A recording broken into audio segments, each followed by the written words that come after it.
네, 이번 강좌는 3부로 나눠서 진행을 합니다. 제1부는 우리가 귀농귀촌을 하기 전에 우리 농업농촌의 현실은 어디에 있는지, 또 앞으로 어디로 갈 것인지에 대해서, 그리고 농업인으로서의 어떤 자긍심 같은 거, 이런 부분들에 대해서 하고요. 2교시제는 왜 시골에 가서 살겠다고 하는 것인가에 대한 이유 찾기, 그리고 그렇게 하기 위해서 준비해야 될 것들이 집이나 땅이나 여러 가지가 있겠죠. 그런 것들에 대해서 한번 사례 중심으로 강의를 하고, 또 세 번째 시간에는 아무리 이유 있는 삶이라고 해도 파란 하늘, 맑은 공기만 입에 물고 살 수는 없죠. 최소한의 소득이 이 농업농촌에서 나와야 되는데, 현재 우리 농업농촌에서 소득을 얻기는 쉽지 않습니다. 하지만 동전의 양면이 있듯이 아직 시작을 안 했다는 것이 또 장점이 될 수 있어요. 그래서 귀농귀촌인에게 맞는 소득은 무엇인가? 그런 내용으로 해서 1부, 2부, 3부로 나누는데요.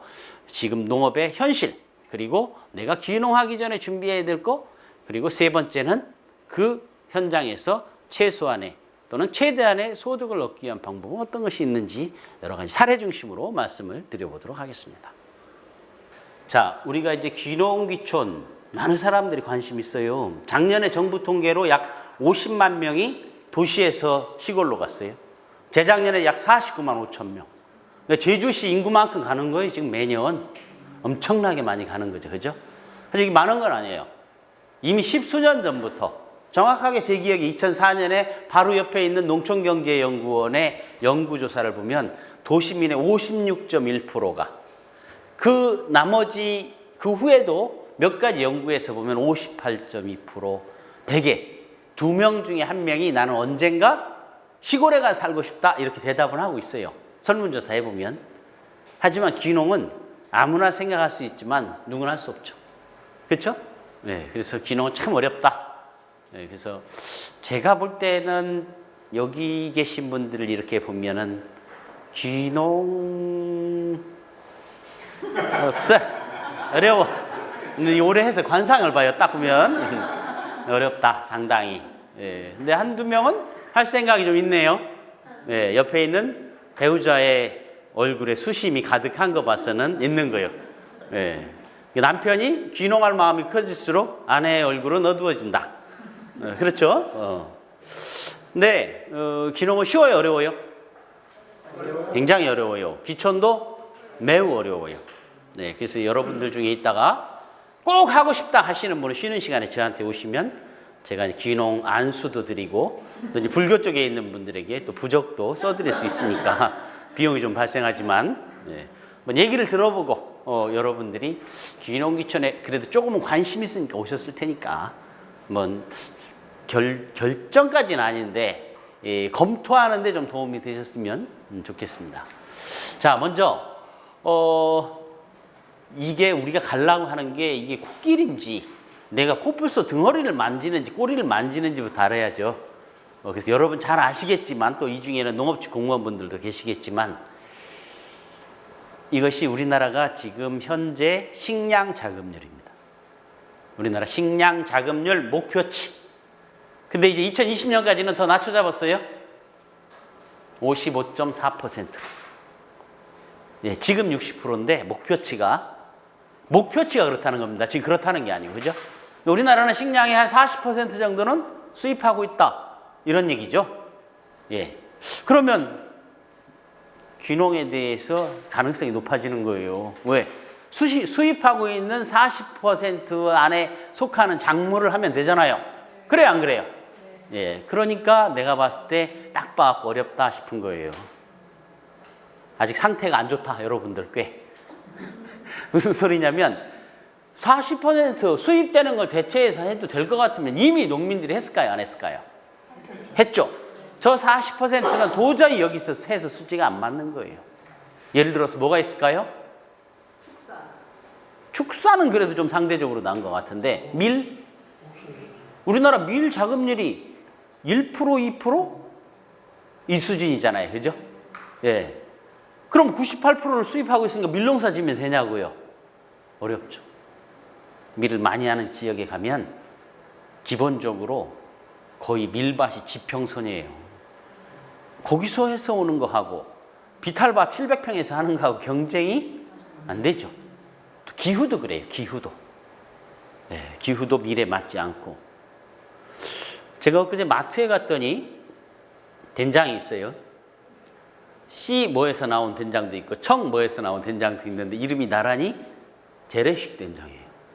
야, 이거 완전 재래식 콩과 밀과 재래식 방법으로 했나 보다 하고 이렇게 뒤를 봤더니 콩 수입산, 밀 수입산. 그럼 된장에서 콩하고 밀 빼면 뭐가 남아요? 소금도 일부 수입산.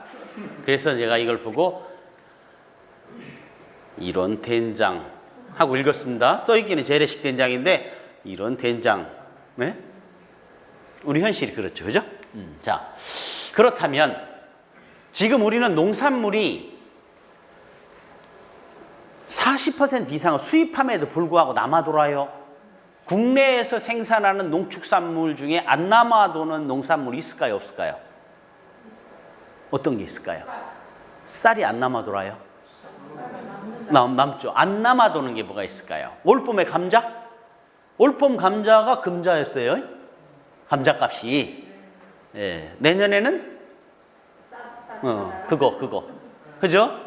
예. 그러니까 뭐가 일시적으로 부족할 때가 있어요. 하지만 우리가 지금 안 남아도는 농산물은 없어요.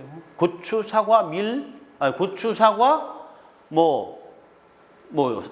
배, 복숭아, 채소, 쌀 다 남아들죠. 그래야 안 그래요? 그렇죠? 그러니까 농민들이 생산비도 못 건진다는 거죠. 안 남아들면 비싸게 팔면 이익이 될 거 아닙니까? 그렇죠? 우리나라 실정을 잘 몰라요? 왜 내가 말씀하는데 뭔 소리지 하는 표정들을 하고 있어요? 그렇죠, 그죠? 그렇죠. 네. 어제 혼났어요? 혹시? 우리 뭐 싸웠어요? 표정에서 오늘 안 좋아. 여기가 이긴 모양이에요. 여기 표정이 밝아. 여기는 별로 안 좋고요. 네. 이제 맷집으로 버티기에는 좀 거시기 한 나이죠. 네. 자, 우리나라는 인구가 감소할까요, 안 할까요? 감소해요. 그렇죠. 저를 포함해서 여기 계신 분들 살아생전에 이게 바뀔까요, 안 바뀔까요? 안 바뀌죠. 인구가 감소하면 농산물 소비량은 줄어요, 늘어요? 줄죠. 우리는 고령화 사회에 들어갔죠? 이거 역시 우리 살아생전에 바뀔까요, 안 바뀔까요? 자, 고령화로 가면 많이 먹어요, 적게 먹어요? 그래서 농산물 소비량은 줄어드는 건 정해져 있어요. 그죠? 지금도 모든 농산물이 남아돌고 있는데 우리는 농산물 수입 시장이 더 개방될까요, 안 될까요? 자, 여기는 공무원, 농업연수원이잖아요. 시군에 가면 농업기술센터가 있어요. 농민들을 위한. 자, 시군에 있는 농업기술센터는 농민들이 세금 내서 줬을까요? 자동차 조선 배 만들어서 낸 세금으로 줬을까요? 그렇죠. 농민은 세금 안 내죠, 기본적으로. 그죠? 예. 무슨 얘기냐면 우리나라는 공업입국이에요. 뭘 만들어서 자꾸 팔아야지 먹고 사는 나라가 됐죠. 그 얘기는 뭐예요? 앞으로도 농산물 시장은 자꾸 열어야 된다는 얘기죠. 그래야 그 나라에서 공산품을 사줄 테니까. FTA라는 거 들어보셨죠? 그 얘기는 뭐예요? 우리도 세금 낮출 테니 너희 나라에서 들어오는 농산물 세금을 낮출 테니 우리 자동차 세금도 낮게 해달라 이 얘기지 않습니까? 그죠? 자, 그러면 수입이 증가해요. 그 얘기는 뭐예요?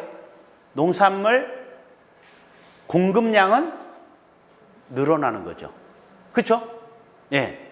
그러니까 우리는 미국, EU, 중국 세계 3대 거대 경제권하고 다 FTA를 맺고 전 세계 약 57개국하고 맺었어요. 앞으로 기회만 되면 피지, 몰디브하고도 맺겠죠. 또 농업기술은 발달할까요, 안 할까요? 농자재, 농업기술은 발달하죠. 여러분, 아이러니하게도 농업기술이 발달하면 농민이 더 어려울 수도 있습니다. 사과 한 상자 열던 나무에 사과가 두 상자 열리면 사과는 정확하게 절반으로 가격이 떨어집니다. 그렇겠죠? 예. 자, 이런 것들은 결국 농산물 공급량을 증가시킵니다. 지금도 모든 농산물이 남아돌고 있는데. 그렇죠? 뭐 이쯤 되면 이제 일어서서 가야 되는 거예요. 귀농은 끝났다. 그래요, 안 그래요? 네.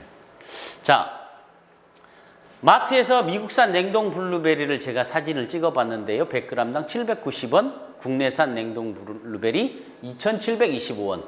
3배 차이 나요. 이걸 FTA라고 하는 겁니다. 예. 아, 나는 블루베리 그럼 안 하고 다른 거 해야 되겠네. 블루베리 사 먹으면 다른 거 덜 사 먹죠. 무슨 소리냐? 안성에 있는 배를 집중 육성하면 천안에 있는 배가 덜 팔립니다. 배 한 상자 먹던 집이 두 상자 안 먹습니다. 아무리 정부가 집중 육성해도. 그럼 배산업을 집중 육성하면 사과가 덜 팔리죠. 왜냐하면 한 달에 과일값 5만 원 지출하던 가구에서 10만 원 지출 않거든요. 그것을 농업을 제로섬 게임이라고 하는 거죠. 소비량은 정해져 있다. 그렇죠? 네. 그러니까 우리나라가 국민소득 5만 불 시대가 가도 밥은 3끼만 먹는다. 국민소득이 절반 이하로 떨어져도 밥 3끼는 먹는다. 네. 정해져 있다는 거예요. 소비량은. 그런데 고령화와 인구 감소로 소비량이 줄고 수익 개방과 농업기술 발달은 오히려 공급량을 늘리는 이런 상태에 우리 농업이 와 있다. 이런 얘기죠. 자, 그렇다면 어떤 활로가 있을까요? 또 하나는 6차 산업 이런 것들 있죠. 여러분들이 헛개나무를 직접 사서 드신 적은 없을지 모르는데 편의점에서 헛개나무차 음료수 드셔보신 적 있죠? 누군가 헛개나무 파는 거예요. 그럼 헛개나무 농사 짓는 농가가 좀 돈이 됐겠죠. 요컨대 새로운 시장을 만들어내는 거죠. 그리고 좀 더 부가가치가 있는 것들을 하자는 거죠. 다만 그렇게 얻어진 이익이 대기업 주머니로 들어가는 것이 아니고 그렇게 얻어진 2, 3차를 통해서 얻어진 이익이 1차 농가로 순환되는 거, 그게 정부에서 하고자 하는 6차 농업이에요. 그래서 6차 농업은 1 더하기 2 더하기 3차, 1은 생산, 2차 가공, 3차 유통 서비스 이런 거잖아요. 1 더하기 2 더하기 3도 6이지만 정부에서 하는 것은 1 곱하기 2 곱하기 3의 개념이에요. 1 곱하기 2 곱하기 3도 6이죠. 더하기의 경우는 1차는 경쟁력이 없으니까 2, 3차를 하자. 그럼 5는 되는데 곱하기 개념이라는 얘기는 1이 0이 되면 다 0이 되는 거예요. 그러니까 2, 3차가 중요해서 2, 3차를 하는 것이 아니고 1차가 중요한 거예요. 왜? 농촌이 유지돼야 되니까. 농촌 유지되려면 농민이 살아야 되고 농민이 살으려면 소득이 있어야 되니까. 그 1차가 중요하다 이런 얘기예요. 예, 그래서 2, 3차에서 얻어진 이익을 1차로 순환시키자 하는 것이 정부에서 하는 6차 산업입니다. 또 하나는 농업농촌이 갖는 다원적 기능에 대해서, 가치에 대해서 국민들이 공감을 하게 하자는 거예요. 이것은 수출과 6차 산업도 중요하지만 그거하고 비교하면 훨씬 큰 거예요. 네. 국민들이 농업농촌의 가치에 대해서 공감하게 되면 마트에 가서 수입 농산물이 있어도 아이고 다른 건 몰라도 농산물이라도 우리 거 사야 되겠다라는 마음이 들고, 또는 중앙정부에서 지방정부에서 농업 예산을 세워도 왜 저렇게 밑빠진 독에 경쟁력도 없는 산업에 돈을 세금을 쏟아붓냐 이런 것이 아니고 저기는 세금을 썼으래도 유지해야 돼. 이런 마음이 국민들에게 든다면 우리 농업농촌의 가장 효과적인 활로가 되겠죠. 자, 그런데 이런 게 있습니다. 바로 옆에 있는 한국농촌경제연구원에서 조사해서 발표한 바에 의하면 나는 가급적 좀 비싸도 국산 농산물을 사겠다라고 대답하는 응답 비율은 2015년 기준으로 21%, 10명 중에 2명에 불과해요. 이 얘기는 농촌이 살아야 나라가 산다, 농민이 살아야 국민이 산다라는 말에 이 간극을 느끼게 해주는 표죠. 네. 더 심각한 거는 그 전 2010년 45.1%에 비해서 2015년 5년 만에 절반 이하로 떨어져 버렸다는 거예요. 2015년 절반에서 멈추지 않고 이 경향치가 급전직하로 내려가고 있다. 그러니까 뭐예요? 국민들은, 소비자들은 이게 어떤 농산물이든 알 바 아니다. 네. 또는 왜 농업농촌에 효과도 없이 예산을 쓰냐 이렇게 생각하는 사람들이 점점 심지어 거의 다수를 차지하고 있다. 이렇게까지도 본다면 우리 농업은 정말 암울한 거죠. 아니 뭐 제가 하는 일도 없는데 예. 자, 제가 충남 홍성에 우리 학생들하고 2박 3일 동안 농화를 갔는데 2박 3일 동안 농촌 체험을 마치고 가는 어떤 경기도 수도권에 있는 여고생들이 있길래 잠깐 잡고 물어봤습니다. 2박 3일 동안 농촌에 있어 보니까 어떻대? 하고.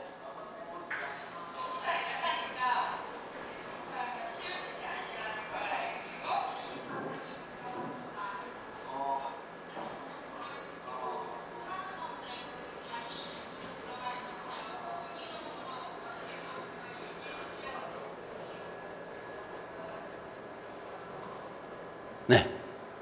엄마가 물어보겠죠. 딸이 2박 3일 동안 농촌에 농촌 체험하고 왔으니 어땠냐? 하고 제가 물어보듯이 물어보면 이렇게 얘기하겠죠. 대단해 엄마.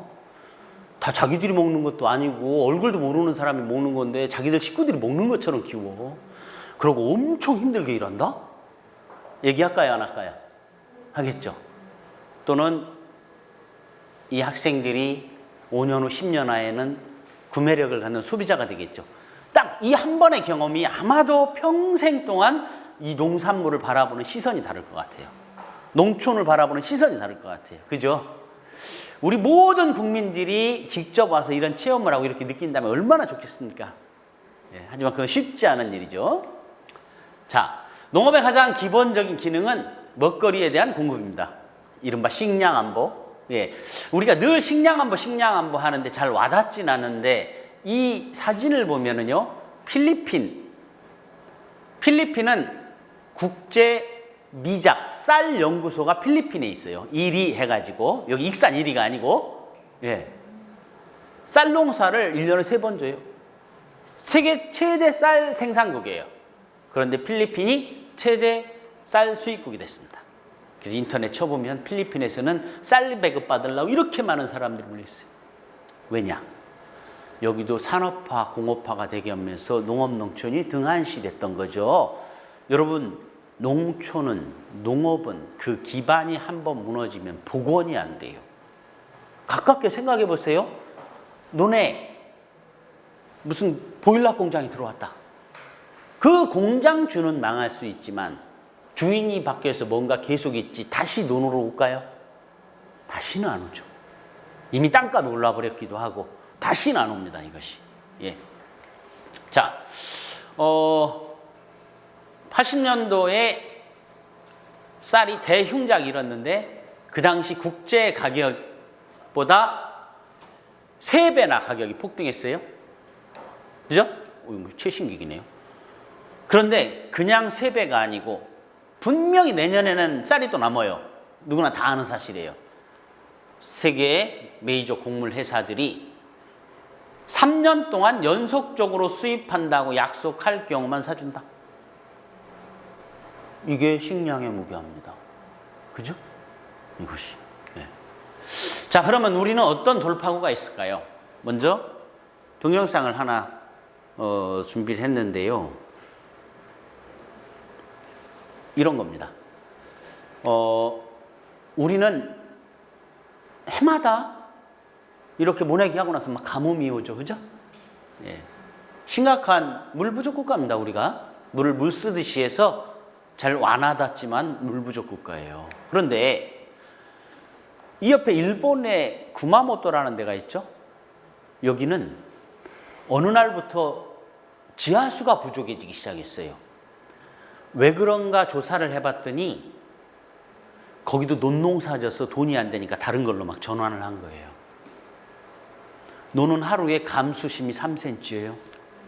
그래서 모내기 할 때 물을 찰랑찰랑 채워놓고 몇 벼를 심어놓고서 심었는데 물고에서는 물이 콸콸콸콸 계속 들어가고 있어요. 나가는 데는 없는데 밑으로 빠지는 거잖아요. 그죠? 예.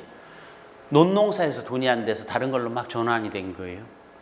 그래서 구마모토시에서는 이미 10년 전부터 5월에서 10월 사이에 원래 논이었던 자리에 벼를 안 심고 물만 담아도 최대 3개월까지 300평당 22만 원씩 보조금을 줍니다.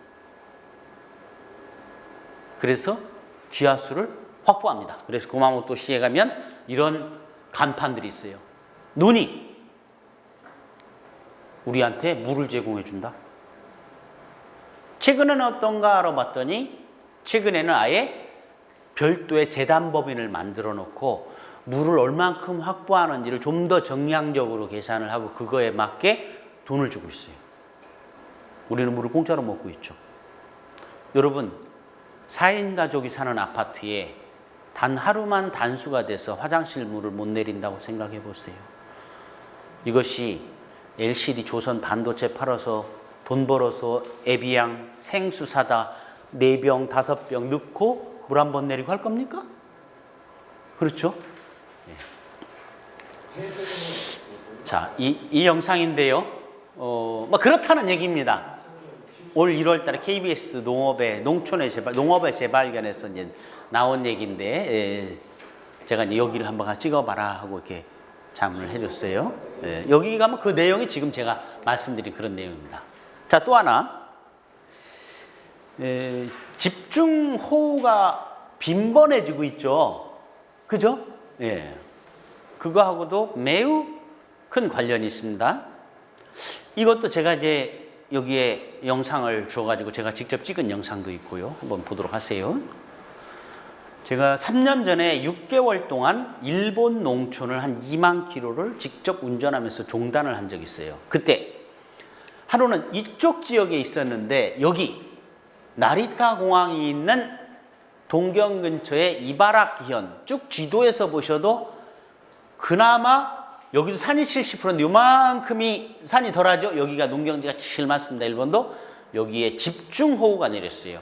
저는 여기를 농업연수 등으로 자주 가는 편이라 이쪽 지역을 알고 있던 터라 문득 이 영상을 보다가 어떤 생각이 들어서 저도 여기에 있다가 비행기를 예약해서 여기로 가서 동경으로 가서 렌트카를 타고 한번 현장을 가봤습니다.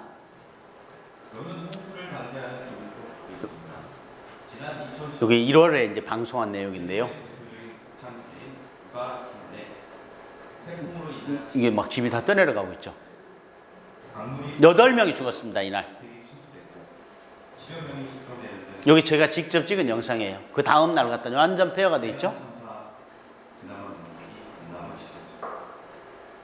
벼를 키울 때는 논둑은 3, 40cm 정도 되는데 물은 3, 4cm 정도만 채우거든요.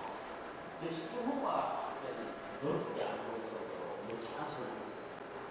그때 일시적으로 주변에 논에서 물을 잡아주지 않았느냐 요약자 뭐 거기까지네요. 자 여기입니다. 거기가 바로 여기가 터져버린 거예요.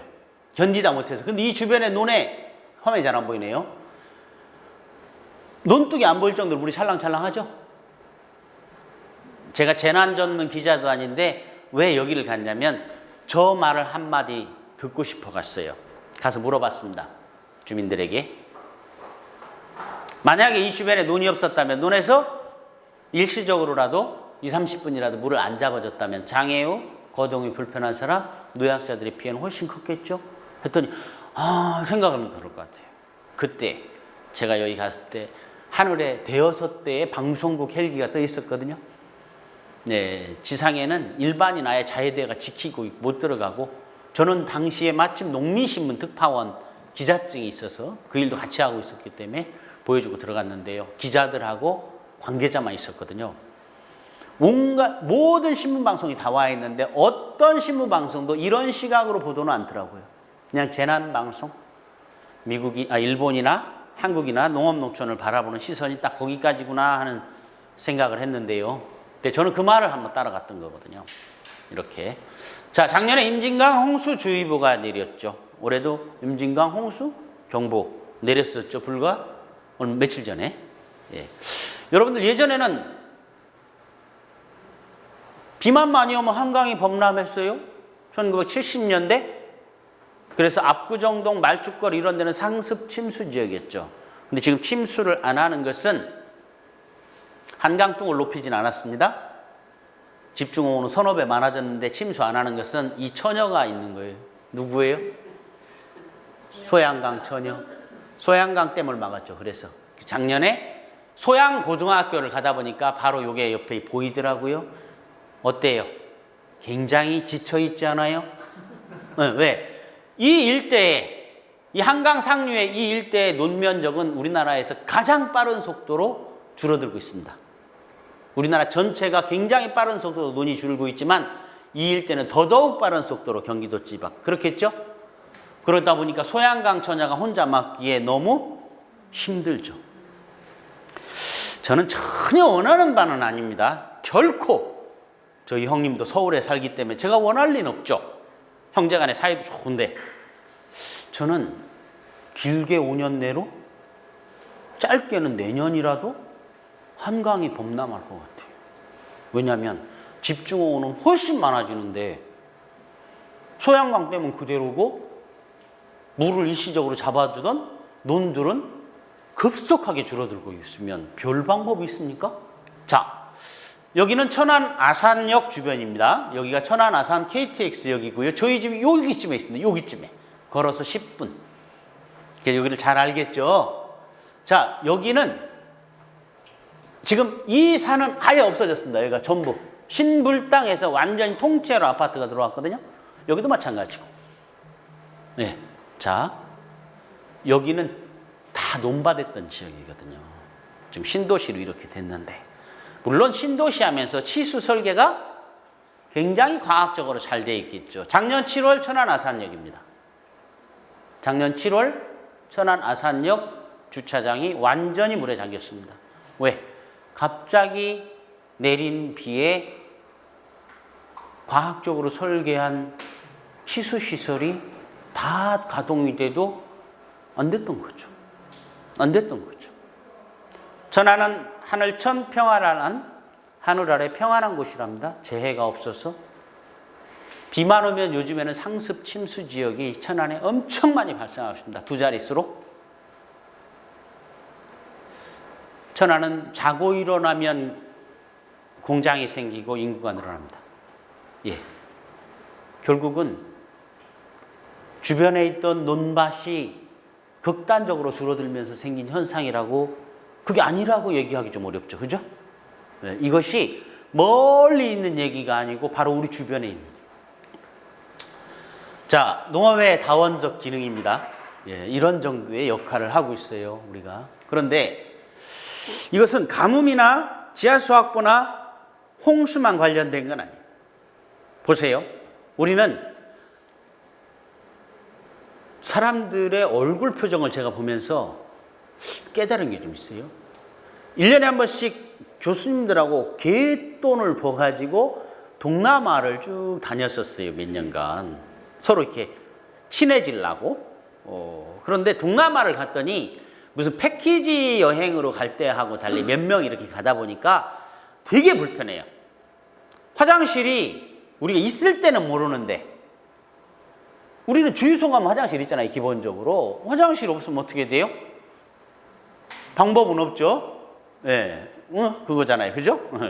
물을 마셔야 되는데 여기는 막 지하수가 석회수라 그냥 물은 또 못 마셔요. 난감하죠.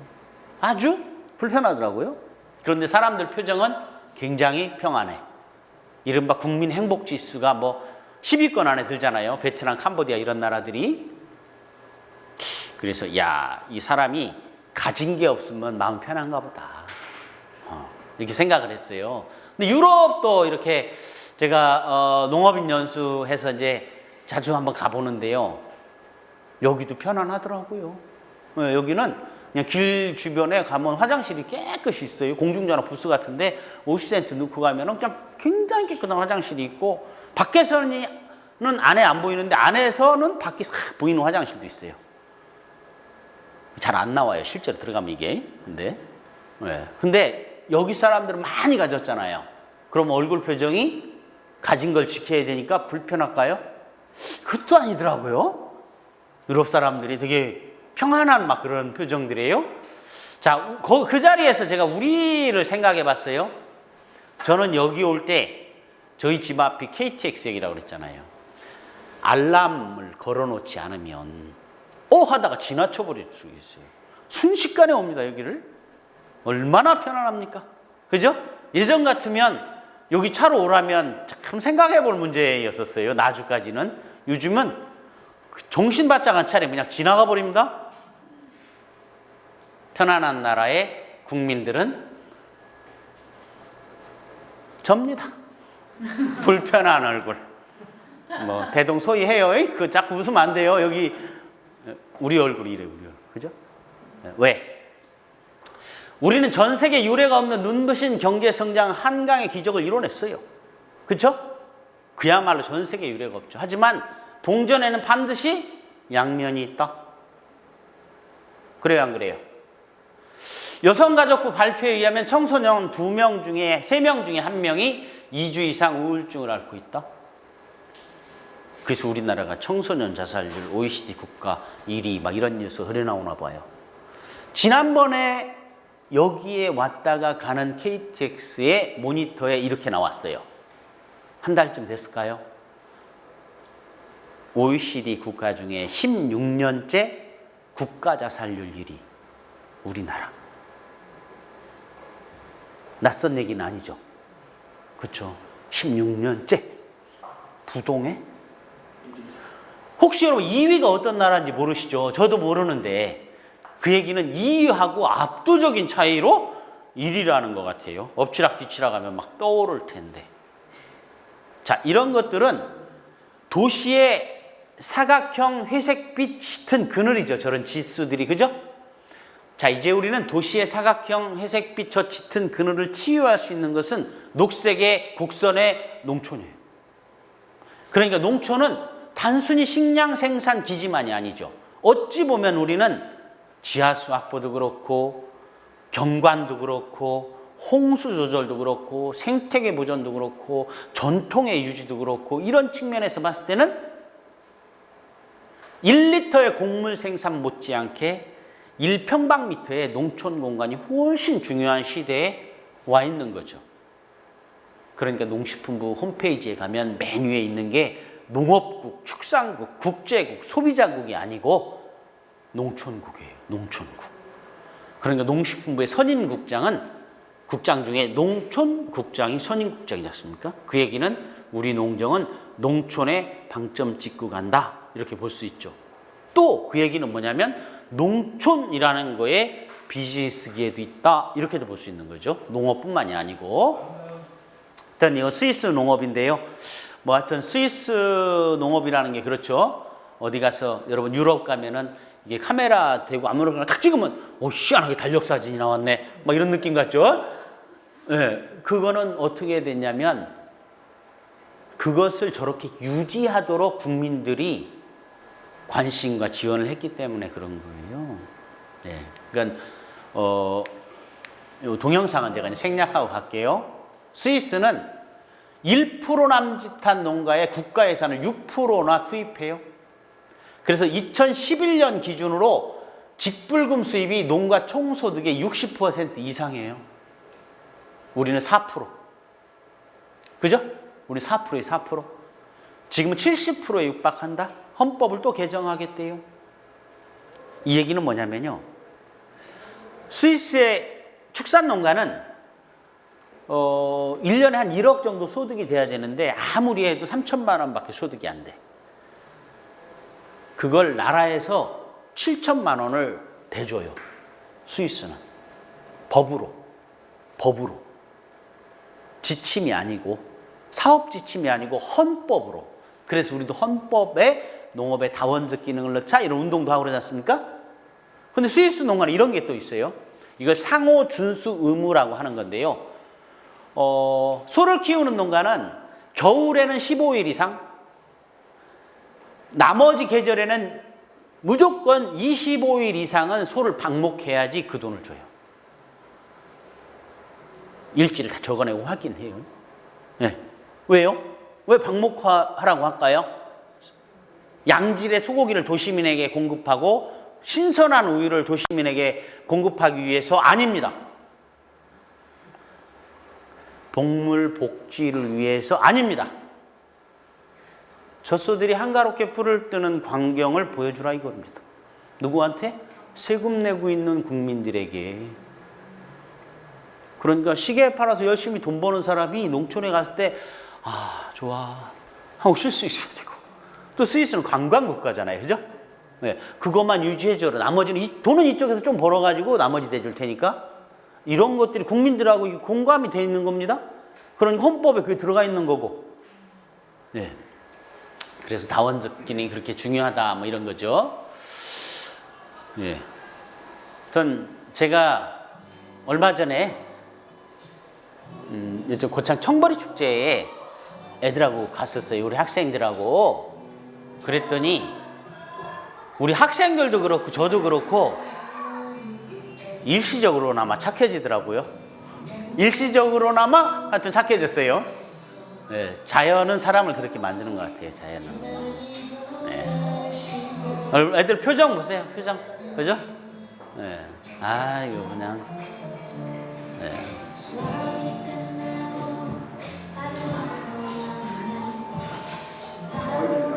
네? 막 봐도 여러분 봐. 이거 보고 웃음이 막 나오잖아요. 그죠? 너무 좋아요. 너무. 네. 얘들이 강의실에 있으라고는 완전히 달라요. 표정이. 네. 에으런이 없어요. 가면. 저는 일주일에 한 번은 주로 금요일 내지는 금토 내지는 금토일 매주 이렇게 학생들하고 현장을 가는 프로그램을 운영을 해요. 그래서 매주 가요. 제가 원래는 배곡같이 흰 피부였는데 이렇게 맨날. 네?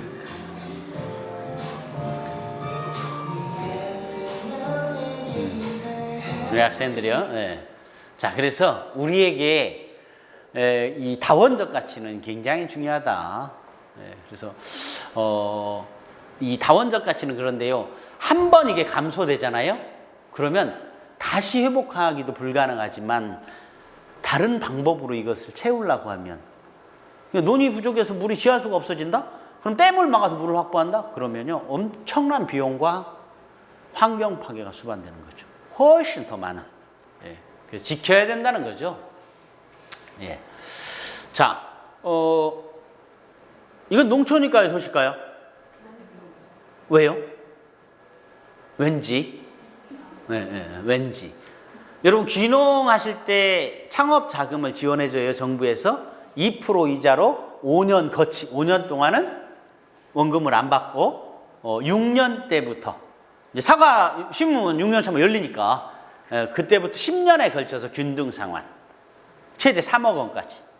자, 근데 이거는 아무나 안 해줘요. 농촌에 살던 사람이 농촌으로 가는 경우는 안 해줘요. 농촌 지역에서 농촌 지역으로 가는 경우는. 도시 지역에서 농촌 지역 가는 경우만 해줘요. 근데 이게 되게 애매해요. 저는 아까 천안아산역 앞에 산다고 그랬죠. 고층 빌딩 막 봤어요? 저희 아파트도 5, 6층 막 이렇게 돼요. 저는 도시일까요? 농촌일까요? 농촌이에요, 저가? 사람 보고 판단하면 안 됩니다. 네? 아니요. 우리 집 사는 주소가 농촌이에요, 도시예요. 백화점 있고 천안아산역이 있고 막 하니까. 그죠? 저희 집 주소가 아산시 배방읍 장제리. 그래서 저희 아파트에 이장이 있습니다. 다시 물어볼게요. 저희는 농촌이에요, 도시예요? 근데 바로 앞에 막 펜타포트 빌딩 있는데요. 막 100층 가까이 되는 거? 천안아산역이 있고 막. 리라?